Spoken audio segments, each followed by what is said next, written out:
There is a 400-year-old Japanese technique that makes anyone overcome laziness without effort, without motivation, and almost no one knows about it.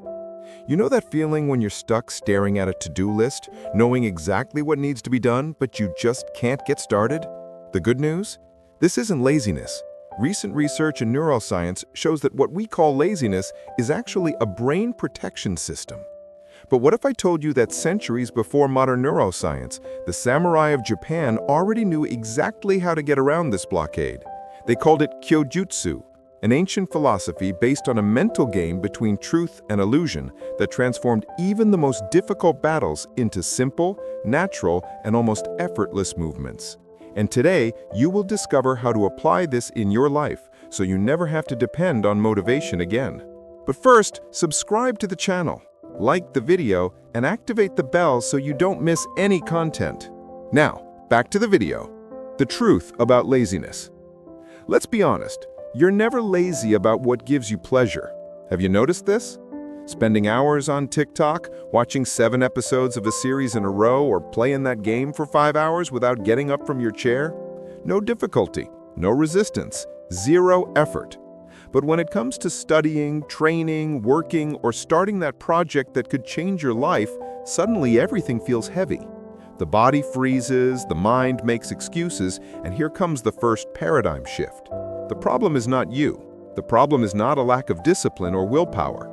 In fact, according to a study by a team of neuroscientists at Stanford University, procrastination is not a time management problem, but an emotional management problem. Whenever the brain associates a task with discomfort, anxiety, or even fear, it activates a protective mechanism. And the name we give to this mechanism is laziness. But do you know who discovered this 400 years before modern science? The samurai. And that's where kyojutsu comes in. The samurai code. The concept of kyojutsu comes from the combination of 2 words, kyo, which means false, illusion, disguise, and jutsu, which means truth, technique, reality. In practice, this means the following. Samurai did not fight the enemy head-on if it was disadvantageous. They knew that often victory lay in using the enemy's own strength against him, and creating illusions, disguises, unexpected movements that made the opponent fall by himself. And here comes the shock. This principle doesn't just apply to battle, it serves for life. Because your biggest enemy is not laziness, it's how you deal with it. If you try to face your own resistance with force, you lose. But if you learn to read the signs, understand where this blockage comes from, and use it to your advantage, what once seemed like a wall becomes an open door.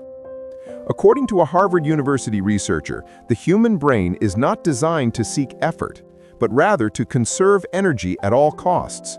Whenever it perceives that a task requires more energy than necessary, it activates resistance, which is often mistaken for laziness. The forms of resistance.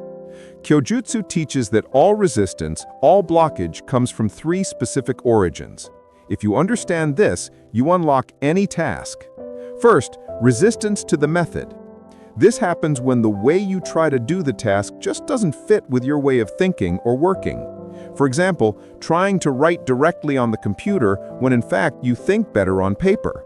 Or try studying while listening to music when your brain works better in silence. The second type is time resistance. Maybe you're trying to do a task at a time when your body isn't cooperating. Your energy peak is in the morning, but you try to work at night, or vice versa. The third type, and the most powerful resistance, resistance to purpose. You know that task that you just can't get started on no matter how hard you try? Many times it shouldn't even be on your list. Either it doesn't make sense anymore, or it never did. And here's a hard but liberating truth. You're not lazy, you're just out of alignment. A study by the University of Melbourne found that 79% of people who abandon personal projects do so not because of a lack of discipline, but because on some level they realize that the project is not connected to what really matters to them. And here's the curious part. The samurai had a technique so simple yet so powerful that it made it impossible to procrastinate. A technique that anyone can apply to any task. And it starts before you even think about acting. Want to know how? Get ready, because now comes the turning point. The secret of the samurai. the strategic positioning. Do you know what a samurai's first step was before any battle? Prepare the field. Miyamoto Musashi, the greatest swordsman in the history of Japan, said a phrase that applies to any area of life. Victory belongs to those who prepare the ground. And here's the truth that no one tells you about discipline, productivity, or motivation. You don't fail because you're weak. You fail because your battlefield is rigged against you. Want an example? If your work environment is full of distractions, cell phone vibrating, YouTube tab open, notifications flashing, your brain needs to spend more energy resisting distractions than doing the task itself.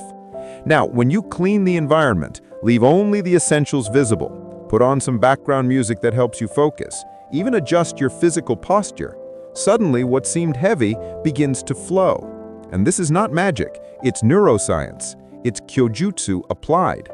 You don't have to force yourself when the environment does the work for you. Neuroarchitecture studies show that disorganized environments increase cortisol levels by up to 32% and drastically reduce our ability to focus and make decisions. Now, grab a pen and paper or save this video to your favorites because what comes next could literally change the way you act forever. The method that the samurai applied in battles and that today you will apply in your life has 5 simple steps. Write it down. 1. Conscious observation. Every time that resistance hits, that urge to procrastinate, to run away from the task, stop, breathe, and observe. What is your body feeling? Tightness in your chest? Tension in your neck? The urge to open Instagram? Realizing what's happening already starts to dismantle half the resistance. 2. Resistance translation.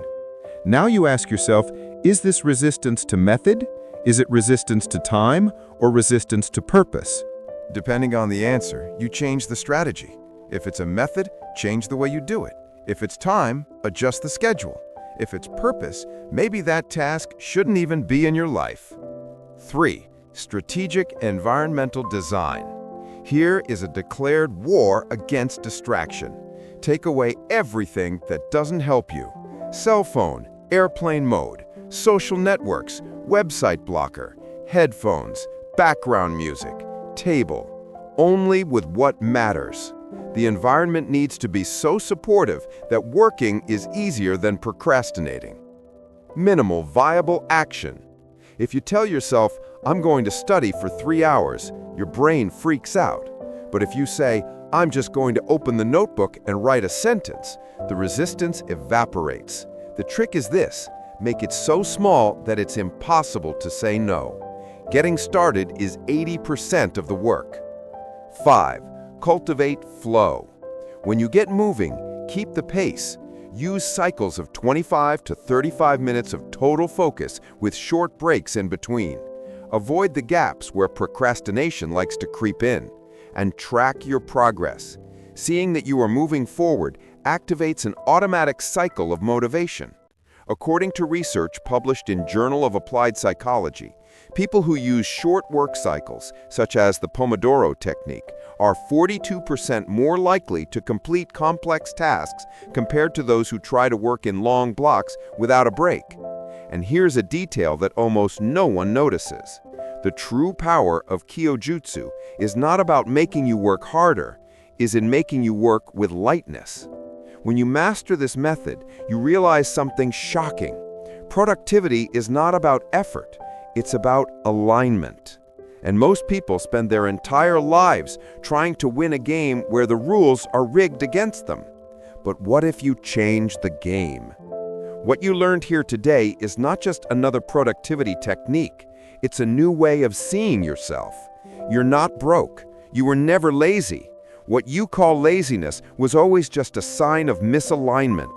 And when you learn to listen to that signal, to understand what it means, something magical happens. The movement becomes natural again.